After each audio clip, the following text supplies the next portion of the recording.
Bismillahirrahmanirrahim. Alhamdulillahi rabbil alamin. Wa usalli wa sallimu ala ashrafil anbiya'i wal mursalin.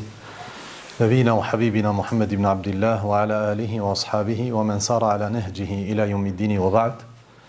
Allahun jalla wa ala falenderojm, salavat dhe selamet tona mbi pejgamberin ton Muhammedin sallallahu alaihi wasallam, i dërgojm mbi familjen e tij, mbi shokët e tij dhe mbi gjithë ata të cilët rrugën e këtij pejgamberi deri në ditën e gjykimit e pasojnë. Dhe vazhdojmë me lejen Allahu te baraka wa taala me shpjegimin në detaje të betejës së Bedrit. Edhe nëse ju kujtohet ligjëratën e kaluar, thash që pak prej nesh kur flasim për betejën e Bedrit ja japin hakun e merituar që ka kjo betejë. Dhe nëse realisht kthehemi në trajtimin e kuranor të betejës së Bedrit dhe në trajtimin që ka ardhur nëpër librat e sires dhe të hadithit të pejgamberit Allahut sallallahu alaihi wasallam, do të gjejmë që betejë e Bedrit ka një pozitë të lartë në këto trajtime, sidomos në trajtimin kuranor. Andaj thamë që për të Allahu ka zbritur sure, suratul Anfal, dhe për të Allahu te bareke ve teala ka zbritur shumë ajete në surën Ali Imran. Në ligjëratën e kaluar kemi fol si një lloj hyrje në këtë betejë dhe do të vazhdojmë këto 2-3 ligjërata të ardhshme me lenin Allahu xhallahu ala, duke fol në detaje për këtë ditë, për të cilin Allahu xhallahu ala e ka emërtuar si Yawmul Furqan, si dita e ndarjes së të vërtetës nga e kota. Yawma iltaqal jam'an, atë ditë kur janë takuar dy palët, musliman dhe jo musliman. Kemi mrit tek ajo pjesë ku kemi fol për numrin e pjesëmarrësve të muslimanëve në këtë betejë. Dhe thamë që thënia e Omerit radhiyallahu ta'ala anhu është se në këtë betejë kanë marrë pjesë 390 persona, 319. Po thamë që ka mendime tjera të dietarëve se kanë qenë 314 dhe 315. Megjithatë, jo të gjithë këta 300 sa kanë qenë 90 ose 15, pa marrë parasysh, jo të gjithë këta kanë marrë pjesë në luftë. Disa prej tyre kanë marrë pjesë në udhëtimin e tyre nga Medinja deri në afërsitë të Bedrit. Disa janë afruar fush betejës, por nuk kanë marrë pjesë në këtë betejë. Një prej tyre ka qenë Enesi radhiyallahu ta'ala anhu, i cili kur u pyet a ishe në Bedër, tha radhiyallahu ta'ala anhu, e si ka mundësi të më ik mua Bedri? Enesi radhiyallahu ta'ala anhu në këtë periudhë të zhvillimit të betejës Bedrit ishte fëmijë i vogël, nga se ardhja e pejgamberit Allahut sallallahu alaihi wasallam në Medinë edhe dorëzimi i nanës Enesit, të Enesit tek pejgamberi Allahut sallallahu alaihi wasallam tregon se ky dorëzim për të shërbyer pejgamberit Allahut sallallahu alaihi wasallam ka qenë në moshë të vogël të Enesit, diku 10 vjeç. Kështu që në vitin e 2 të hijretit Enesi radhiyallahu ta'ala anhu nuk ka qenë aq i moshuar sa që të merr pjesë si luftëtar aktiv në betejën e Bedrit. Kështu që thot Enesi, po a kishte mundësi që të më ik mua Bedrin, nuk e ka për qëllim për pjesëmarrjen e tij në betejë, por për pjesëmarrjen e tij në ndodhit dhe ngjarjet e përditshme të cilat kanë çuar deri në betejën e Bedrit. Po vetë në betejën Enesi radhiyallahu ta'ala anhu nuk ka marr pjesë, madje siç thot Ibn Hajeri rahimahullah, dietarët e historisë dhe sires nuk e kanë konsideruar Enesin radhiyallahu ta'ala anhu si një prej atyre të cilët kanë marrë pjesë në Bedër. Një tjetër prej tyre është Haritha ibn Suraqa radhiyallahu ta'ala anhu. Haritha është një kushëri i Enesit radhiyallahu ta'ala anhu, i cili parafërsisht ka qenë në moshën e Enesit ose pak më i vjetër. Megjithatë, Haritha është shoqëruar nga një prej familjarëve të tij, thuhet se ka qenë daja i Enesit ose axha i Enesit, i cili e ka marrë Harithen radhiyallahu ta'ala anhu deri në afër fush betejës, do të thonë deri afër Bedrit.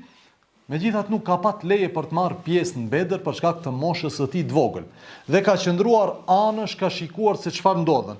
Dhe në fillimet e para të betejës dhe do të thonë gjatë gjuajtjes së shigjetave të para, prej shigjetave të para të cilat janë gjuajtur, një shigjet do me thonë ka devijuar nga caku ku është dashur gjuhet dhe ka rënë gjafën e Harithes radhiyallahu ta'ala anhu dhe ka ndru jetë aty.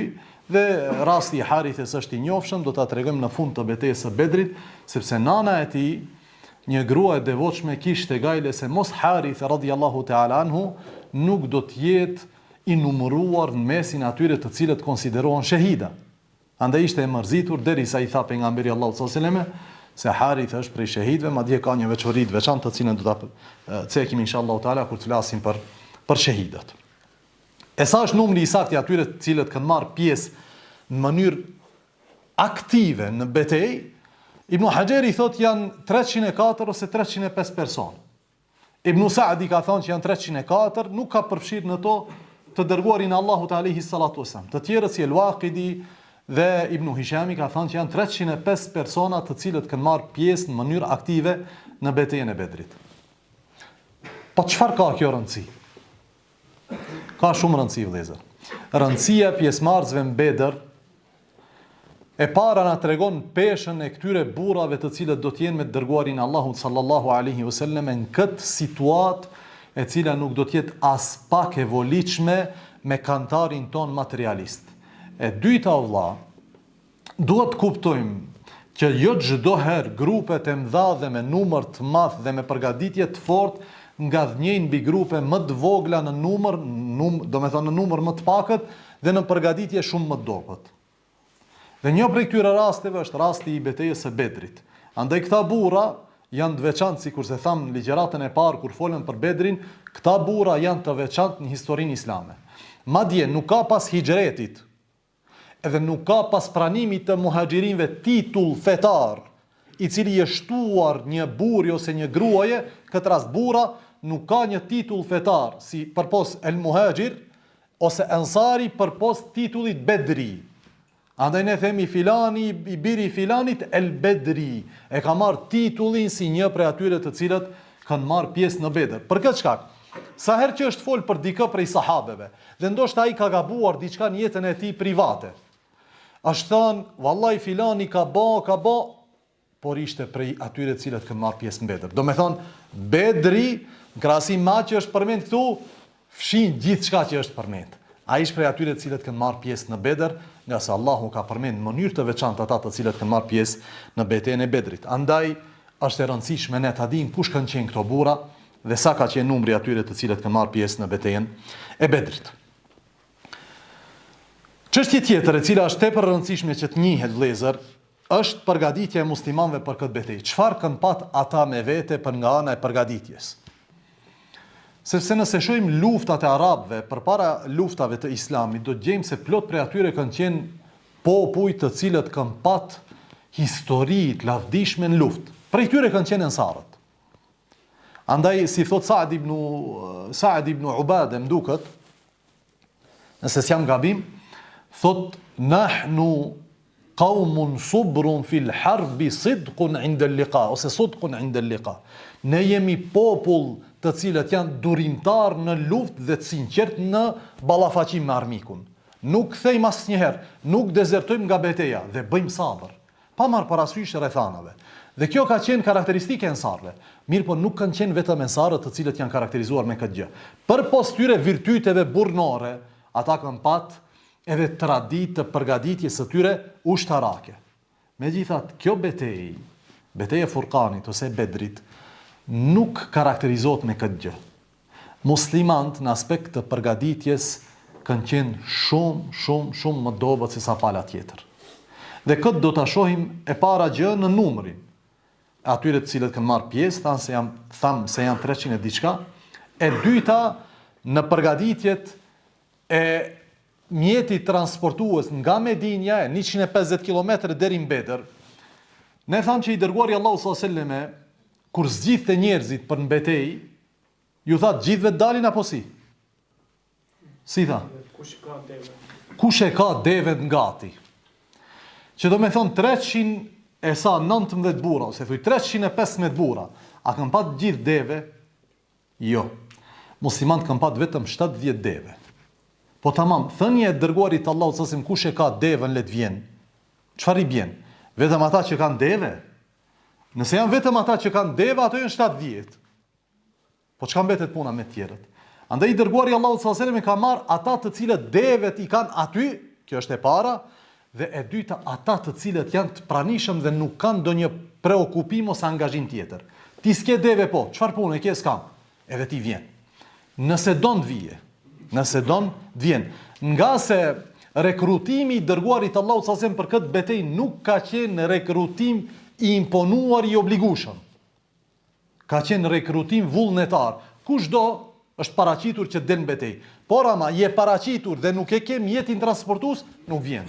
Nuk ka kohë të shkojsh dhe ta marrësh mjetin transportues dhe të vish me ne. Vjen vetëm ai i cili e ka deve të gatshme dhe ai i cili s'ka deve. Kështu që thot Abdullah ibn Mas'udi radhiyallahu ta'ala anhu, sikur se transmeton Imam Ahmedin, musnedin e tij, thot i dërguari Allahu sallallahu alaihi wasallam e vendosi në çdo deve 3 deri 4 burra dhe të tjerët kanë ecën kam. Dhe thot pejgamberi Allahu alaihi salatu wasallam ndërrohej në devën e tij me 2 persona tjerë. Kush ishin ato? Aliu edhe Ebu Lubabete radhiyallahu ta'ala anhuma. Mirë po Ebu Lubabete treguam që ishte prej atyre të cilëve i dërguari Allahu sallallahu alaihi wasallam ju tha atyre do të qëndrosh në Medinë, nuk vjen me ne. Pse? Nga se ky është zëvendësi i pejgamberit Allahu sallallahu alaihi wasallam për Medinën. Por ama kthimi i Ebu Lubabes nuk ishte nga Medinja, kthimi i Ebu Lubabes ishte nga një vend afër Medinës që quhet Ar-Rawha. E pejgamberi Allahu sallallahu alaihi wasallam i tha Ebu Lubabes ktheu në Medinë, ti do të më zëvendësosh në Medinë. E vendin e Ebu Lubabes në devën e pejgamberit Allahu sallallahu alaihi wasallam zuri Merthed ibn Abil Merthed radhiyallahu ta'ala anhu. Kështu që thot Abdullah ibn Mas'udi, Aliu dhe Ebu Lubabete ishin shoqërues të pejgamberit Allahu sallallahu alaihi wasallam në devën e tij. Dhe ndërroheshin, hipte njëri zbriste tjetri. Dhe 2 ecnin dhe njëri qëndronte mbi deve. Derisa erdhi radha që zbret pejgamberi Allahu sallallahu alaihi wasallam nga devja. I thanë Ebu Lubabete dhe Aliu, ja Rasul Allah, ne do të ecim për ty. Tha pejgamberi Allahu sallallahu alaihi wasallam, ju nuk jeni më të fortë se unë, e as që unë jam më pak i nevojshëm për sevape se ju. Ju s'jeni më të fortë se unë, e as që unë kam më pak nevojë për sevape se ju. Edhe unë kam nevojë për sevape. S'keni vetëm ju nevojë për sevape.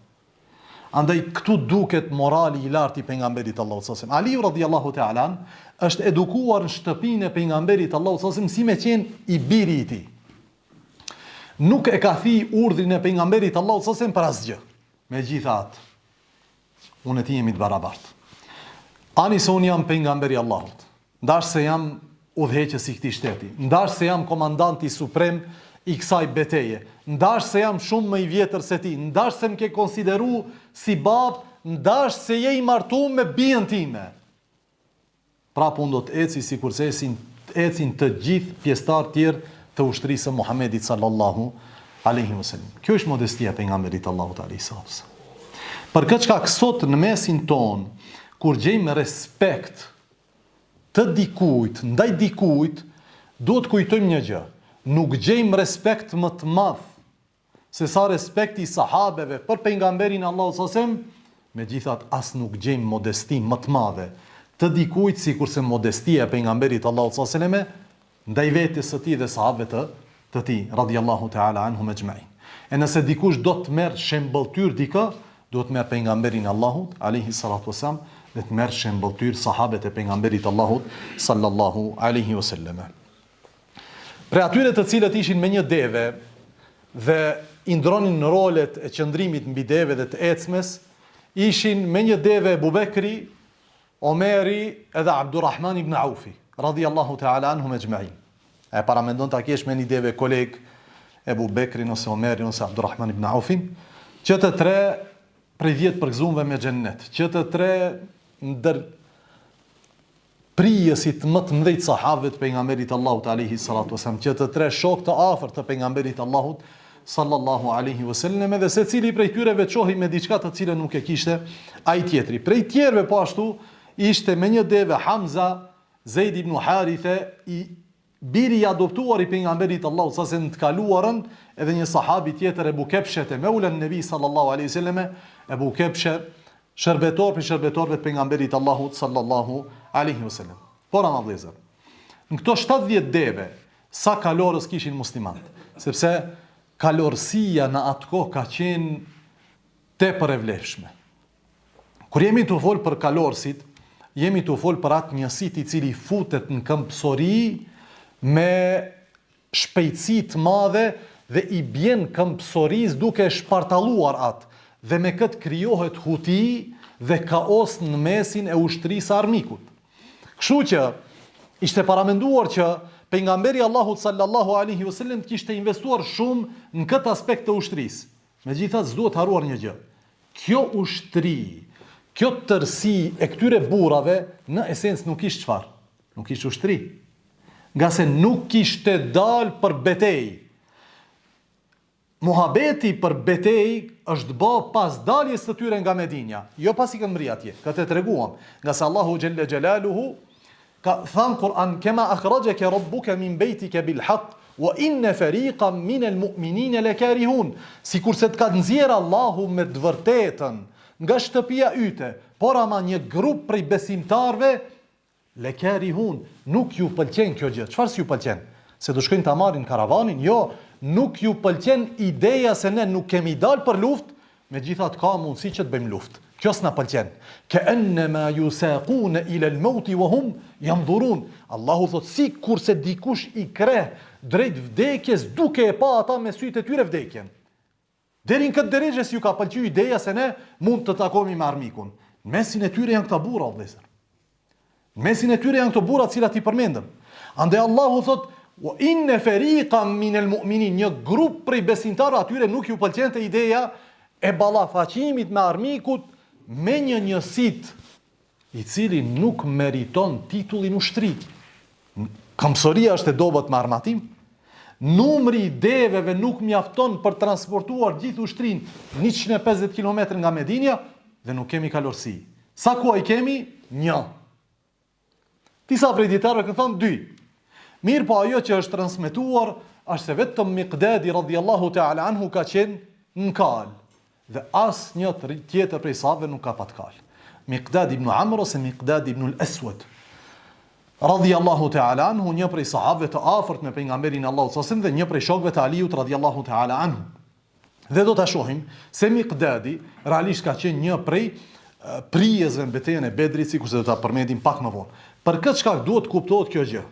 Ne jemi të folë për një grup njerëzish në numër jo shumë të madh. Nëse jemi të folë 300 veta, sot 300 veta në piknik njëri im lidh. 300 veta dhe krejt njihën njëri me tjetrin. Andaj organizimi nuk është organizimi një ushtrie klasike. Ne dalim për të marrë karavanin i cili ka bë biznes me pasurinë tonë. Na janë marrë pasuritë tona, na janë marrë shtëpitë tona dhe janë shitur dhe me këto para është bë biznes. Andaj ne shkojmë ta marrim karavanin i cili ka 1000 deve. Por ama në kryet karavanit ka 3-4 burra. E ne jemi 3-400, jemi 10 fishi i tyre. Andaj ka mundësi që ne ngadhnjemi mbi to. Po në momentin që dalin nga Medinja, fillon muhabeti se Allahu xhallahu ala ka mundësi që të bën që ne të takohemi me armikun si ushtri përballë një ushtrie. Wa idh ya'idukumullahu ihda at-ta'ifatayn annaha lakum. Thot Allahu dhe kur Allahu ju premtoi një prej dy gjërave se do të jetë juaja. Ja karavani, ja çfarë? Ja takimi me armikun. Ja takimi me armikun. Allahu tregon që më e dashura për besimtarët i çfarë? Ta marrim karavanin dhe të kthehemi në Medinë. Mirë, po Allahu nuk dëshiroi këtë gjë. Allahu dëshiroi diçka tjetër, përmes së cilës do të emërohet kjo ditë si Yawm al-Furqan, përmes së cilës do të flitet për këtë ditë deri në ditët tona dhe derisa doj Allahu xhelle xhelalu, përmes së cilës ose në të cilën ditë do të vriten krerët e armiqve dhe Firauni i këtij ummetit, Ebu Xehli. Andaj Allahu dëshiroi diçka tjetër. Kështu që kur dolën besimtarët, dolën me këto 70 deve dhe me një kalorës, me një kal në krye të së cilit ishte Miqdadi radhiyallahu ta'ala anhu. Dhe nga kjo besimtar duke u afruar Bedrit kuptojnë një gjë. Kuptojnë atë për të cilën i dërguari Allahut sallallahu alaihi wasallam është munduar me mish e me shpirt që ta instalon si botkuptim tek sahabët. Wa man nasru illa min indillah. Se fitoria nuk vjen vetëm se prej Allahu xhallahu ala. Dhe se çdo sebeb që e bëjmë ne nuk është vetëm se sebeb. Po, ne jemi të obligueshëm që ta bëjmë sebepin. Megjithatë, ai i cili e bën sebepin që të luan rolin e tij të duhur është kush? Është Allahu. Ai që e bën sebepin funksional është Allahu xhalla xhelaluhu. Për këtë shkak Allahu ju zbriti besimtarëve ajetin të cilin ne lexuam ligjëratën e kaluar. Tha Allahu xhalla wa ala wa laqad nasarakumullahu bi Badr wa antum adhilla.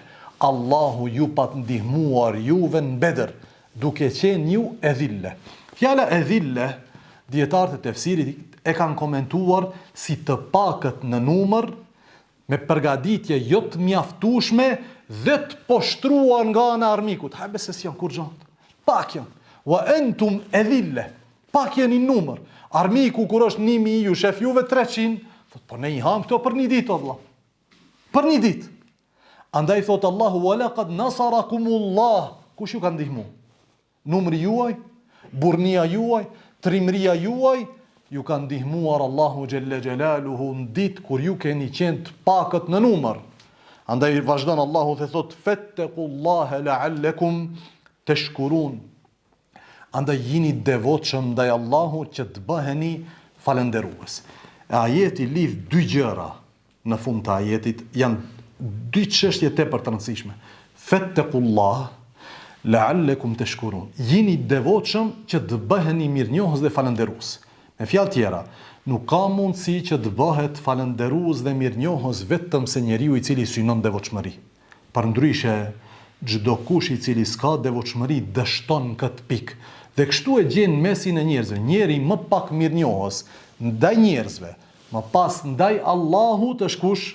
Është ai I cili s'ka takvallëk.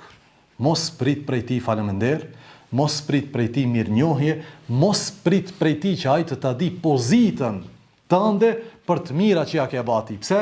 Se nuk është I devotshëm. Vetëm I devotshmi është ai I cili e din pozitën tënde, vetëm I devotshmi është ai I cili e din kur njerëzit I bëjnë mirë dhe e din si ti falenderoj ata, vetëm I devotshmi është ai I cili, vëllezër, e din se çdo gjë që vjen prej Allahut dhe nuk ngritet një gjendje vetëm se me leje prej Allahut xhelle xhelaluhu, fattaqullaha la'allakum tashkurun. Andaj jini devotshëm që të bëheni mirënjohës dhe falënderues ndaj Allahut xhelle xhelaluhu. Transmeton Ahmedin musnedin e tij dhe Ibn Hibbani sahihun e tij nga Iyad al-Ash'ari radhiyallahu ta'ala anhu thot: mora pjesë në betejën e Jermukit. Betejë e Jermukit ka ndodhur pas vdekjes së pejgamberit Allahut sallallahu alaihi wasallam. Jermuki është një vend sot në Jordaninë e sotme. Sa më kujtohet ka ndodhur betejë e Jermukut në vitin 15 të Hijretit, diku 4 vjet pas vdekjes së pejgamberit Allahut alaihi salatu wasallam. Thot Iyad al-Ash'ari radhiyallahu ta'ala anhu, thot mora pjesë në betejën e Jermukut dhe kishim 5 komandanta. Do me thënë, ushtria kish 5 komandanta. Krye komandant kuptohet që ka pat, me gjithat, për shkak të numrit të madh të ushtarve, ka pat edhe komandante të njësitve. Thot, prej tyre ishte Ebu Ubejde ibn al-Jarrah. Ebu Ubejde në keni dëgju? Ebu Ubejde është një, do me thënë, personalitet, për këtë shkak vëllezër, sot tu lexu dhe tu dëgju diçka rreth betejës Bedrit, më kujtu diçka. Më kujtu një pyetje cilën shumë inat e kom kur më parashtrojnë njerëzit. Më falni që them kështu, megjithatë e kom shumë inat. Ajo është pyetja, çfarë kuptimi ka ky emër? Ene ta bjen një emër të fëmijës të cilin don ta emërtoj, të cilin asnjëherë as në imagjinatën tënde nuk e ke besu se ka kësi lloj emri. Ai thot ky emër është në gjuhën arabe. Po ku e ke gjetë? Po diku në xahiliet para islamit dikush e ka pat emrin kështu. E sikur librat tonë dhe referencat tona fetare nuk kanë emër pejgamberësh dhe nuk janë emrat e këtyre burrave dhe grave për të cilët lexojmë dhe shpjegojmë në kaq detaje. Nëse ne vetëm emrat e tyre nuk duam t'i marrim, po çka do të marrim prej tyre ne? Emrin nuk do t'ja marrë të Abdullahut, Zejdit, Khalidit, Omerit, Ebu Bekrit, Othmanit, Aliut, emrin s'do t'ja marrë. Po ai do t'ja marrë metodologjinë dhe stilin e jetës atij. Emri nuk I pëlqen o vëlla. I pëlqen një emër cilin as baballar ton të xahilietit, as baballar ton të islamit nuk e kanë ditë. As në traditën të vendit ku jetojmë nuk ka ekzistuar ky emër, as traditën fetare ton nuk ekziston. Po thot, valla ka një lidhje me gjuhën arabe këtu atje një folje. O vlla, fëmijët tonë do të emërtohen me emrat e këtyre burrave. Emërtoje emrin fëmijën tënd me emër të pejgamberit. Isa, le ta di se ka pat një emër që e ka emrin Ibrahim, një burr që e ka pat emrin Ibrahim. Për shkak se përmes kësaj ne shtojmë dashurinë e fëmijëve tonë për këto burra dhe gra, të cilët Allahu I ka bërë shembull për gjithë njerëzimin. A nuk janë këta emrat të burrave, të cilët ne shpresonim t'ishin vendin e tyne? Kush nuk shpreson? Tjetë vend Ebu Ubejdes, radhiyallahu ta'ala anhu.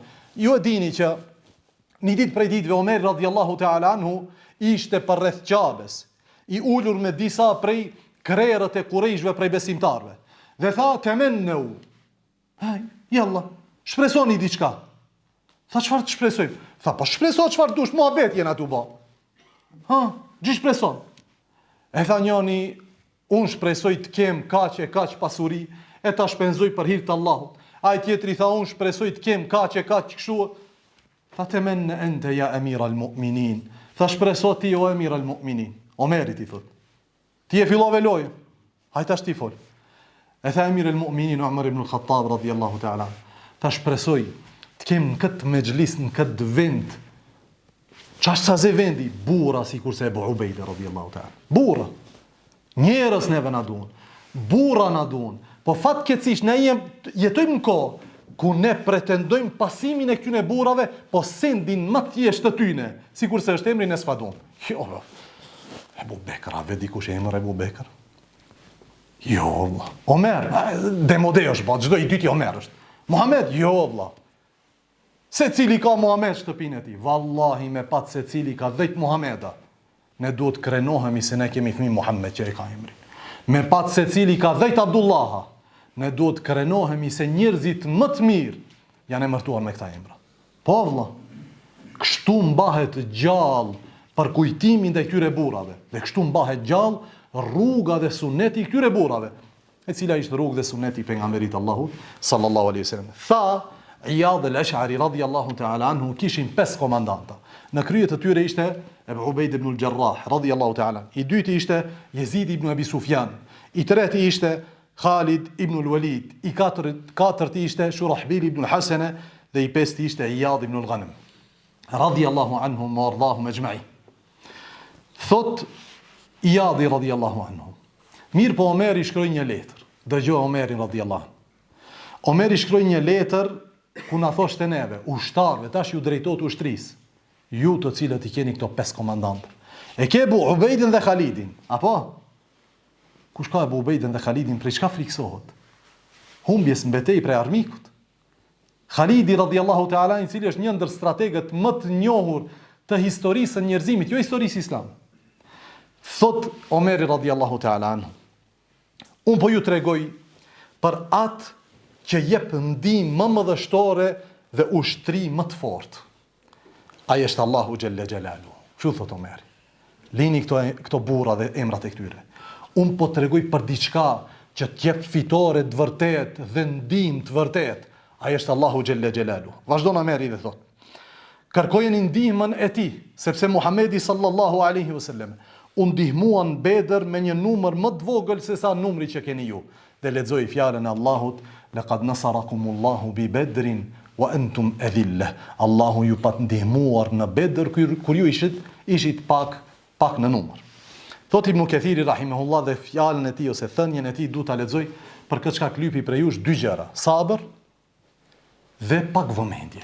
Se fjalët e Ibn Kathirit tregojnë për pozitën e lartë të këtyre sahabeve në fenë e Allahut xhalla wala. Thot kështu: shokët e dërguarit Allahut sallallahu alaihi wasallam wa radhi anhum ishin të pashoq në trimëri. Kjo virtyti i parë. Ishin të pashoq, nuk kanë ortak në trimëri. E dyta thot, në bindje ndaj urdhrave të Allahut dhe në zbatimin e udhëzimeve të Allahut. Bindje dhe zbatim, këto janë të parit. Me këtë kuptohet edhe trimëria. Në një mënyrë që nuk ka pasur asnjë popull para tyre dhe nuk do të ketë më pas tyre. Pas sahabeve, kështu bindje, kështu përgjigje ndaj urdhrit të Allahut dhe kështu trimërie nuk do të gjendet. Të gjitha të bashkuara flasim. Si trimëri dikush do të ketë. Si bindje në do aspekte dhe jo në gjitha aspektet do të ketë. Po të gjitha të plotësot mozaiku i plot nuk do të ketë. Vazhdon dhe thot: dhe kjo thot me bereqetin e dërguarit Allahut sallallahu alaihi wasallam, do me thonë prezencës së tij dhe me bindje ndaj tij në atë që i urdhroi. Ata hapën zemrat dhe shkliruan vendet. Sahabet fatahul qulub wal bilad. Hapën zemrat e njerëzve me sinqeritetin e tyre dhe shkliruan vendet me trimërinë dhe besnikrinë e tyre. Vazhdon dhe thot: hapën zemrat dhe shkliruan vendet, lindje në perëndim, brenda një periudhe tepër të shkurt kohore, ndonse ishin të pak në numër në krahasim me ushtritë e vendeve tjera. Pastaj numëron llojet e ushtrive të vendeve tjera. Kush është ballafaqur me sahabet? Kush është ballafaqur? Dëgjoj. Në krahasim me ushtritë e vendeve tjera, të romakëve, persëve, turqve, slavëve, berberëve, habeshëve, ka për qëllim etiopiant, habeshëve dhe disa lloje të zezakëve. Do me thonë edhe lloje të ndryshme të afrikanëve që kanë luftuar kundër sahabëve të pejgamberit Allahu sallallahu alaihi wasallam, koptëve dhe shumë fiseve tjera të bijve të Ademit. Ata imposhtën të gjithë, derisa u lartësua fjala e Allahut. Dominoi feja e tij mbi gjithë fetë dhe sundimi islam ushtri në lindje dhe në perëndim të tokës në më pak se 30 vjet. E gjithë kjo brenda një periudhe prej 30 vjetëve. Do me thonë një gjenerat sot po jeton kaq. Ndrohet një gjenerat brenda 3-4 vjetëve.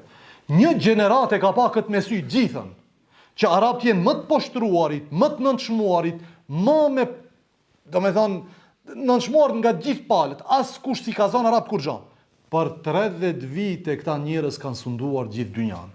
Dhe gjithë këto lloje të bijve të Ademit kanë qenë me një periudhë, këto 30 vjet në luftë kundër shokëve të pejgamberit Allahut sallallahu alaihi wasallam.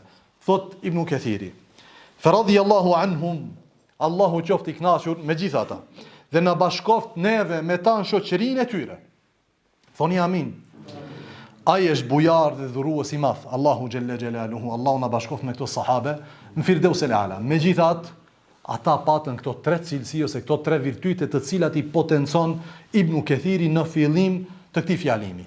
Trimëria, bindja ndaj Allahut pa me pyet dhe zbatimi i urdhit të Allahut. Kaq. Bashkoj këto 3 gjëra dhe je pasuesi shokëve të pejgamberit Allahut sallallahu alaihi wasallam. Po kuptohet që trimëria si virtyt nuk vjen lehtë. Se me trimërin vjen bujaria. Me trimërin vjen zemërgjërsia dhe zemërçiltërsia. Zbatimi i urdhrit të Allahut, edhe bindja ndaj Allahut, kjo don dituri. Sepse pa dituri ti zbaton urdhrat të cilat janë kundërshtim ma që e don Allahu prej teje në këtë moment. Çfarë don Allahu nga ne? Në këtë moment çfarë don Allahu prej teje? Andaj ne jemi të urdhruar që ta dim çfarë dëshiron Allahu nga ne në çdo moment, në çdo situatë, në çdo rrethant. Dhe për këtë duhet kemi dituri. Pa dituri zbohet Allah. E sahabët e pejgamberit Allahut sallallahu alaihi wasallam ishin ummeti më i ditur dhe ummeti më i sigurt në fenë e tyre, dhe për këtë Allahu i ka lavduar në vendet ndryshme në Kur'an. Pasi i dërguari Allahut sallallahu alaihi wasallam mori një numër të sahabeve dhe shkoi tek ata deri tek një bunar, pus, i njohur në afërsitë të Medinës, pejgamberi Allahut sallallahu alaihi wasallam urdhëroi që ushtria të stacionohet për një periudhë të shkurtër në këtë vend. Pse? Të rishikohen radhët. Kush prej sahabeve ka ardhur me ne? Se në mesin e tyre ka dikush që s'duhet të jetë mesin tonë.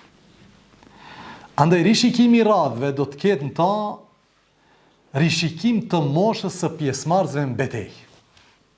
Kështu që të vegjëlit që nuk meritojnë të jenë pjesë e betejës, ata do të refuzohen dhe do të urdhërohen të kthehen vetë për Medinë.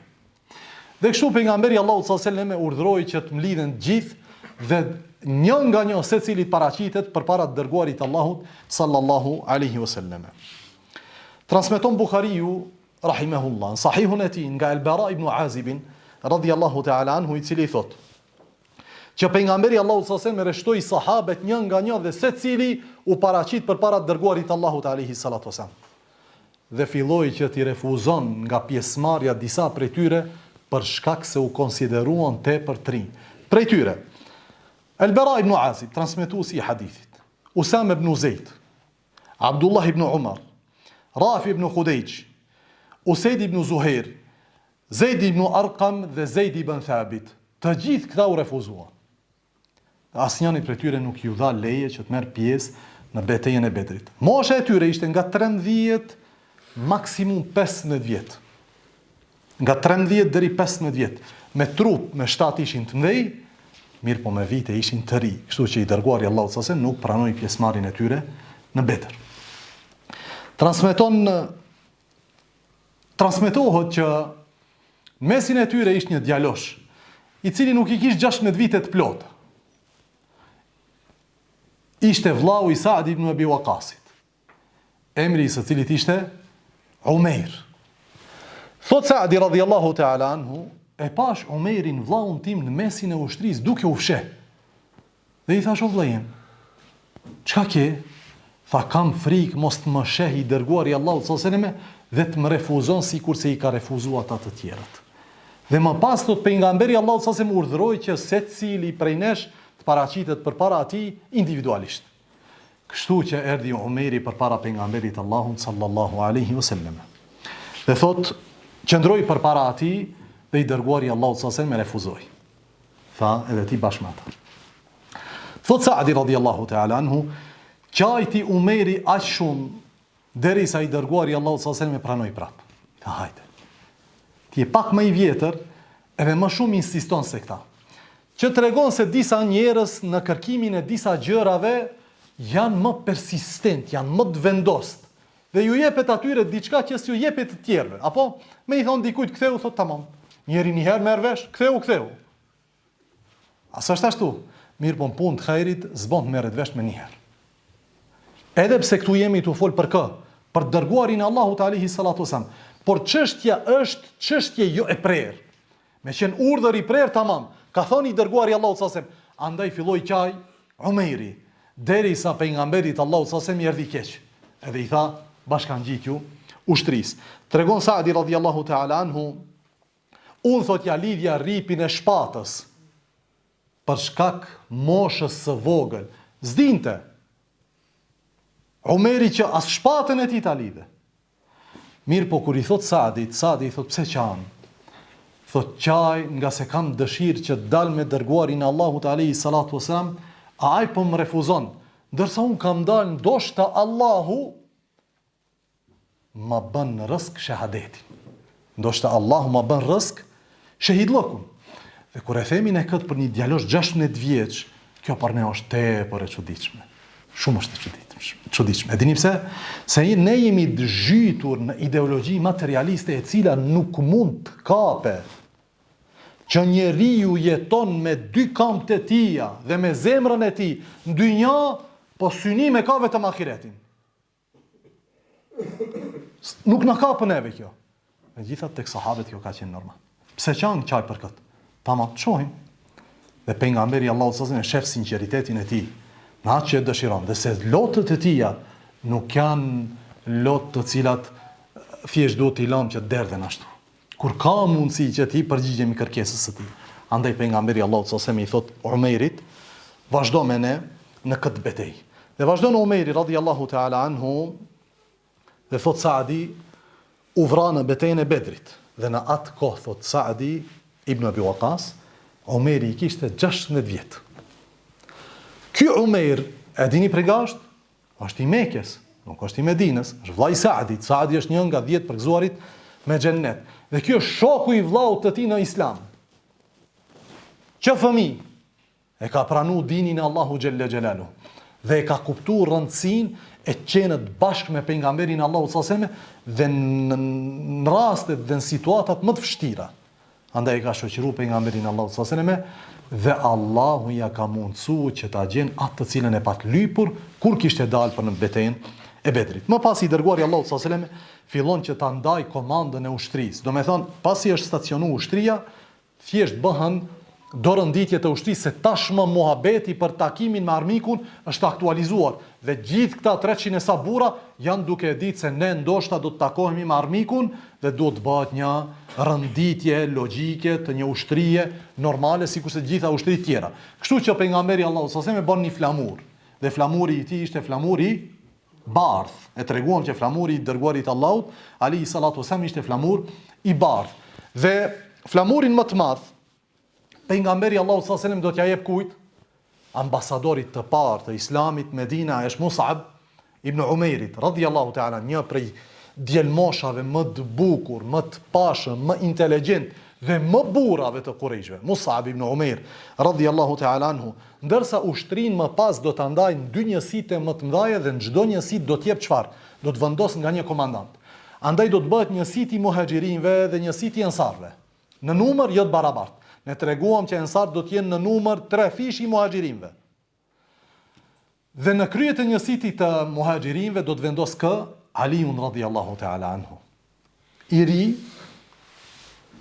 dhe në të do të ketë burra si Omeri, Hamza, Ebu Bekri, Ebu Ubejde, burat të mëdhej prej sahabëve. Megjithatë Aliu do ta ketë komandën e muhaxhirinëve, ndërsa komandën e ensarëve do ta ketë Saad ibn Muadhi radhiyallahu ta'ala anhum ejma'in. Në anën e djathtë të ushtrisë, pasi të ndahet ushtria, do ta vendos Zubair ibn al-Awwam, djalin e hallos së tij, dhe një nga 10 përzuarit me xhennet, ndërsa nga anën e majt do ta vendos kë Miqdad ibn Amrin radhiyallahu ta'ala anhu, i cili ishte kalor si i vetëm në ushtri, ndërsa pjesën e prapme, të cilën në gjuhën ushtarake të ushtrive të së kaluarës quhet saqatu, në pjesën e prapme do ta vendos Qais ibn Abi Sa'sa'ah radhiyallahu ta'ala anhum ejma'in.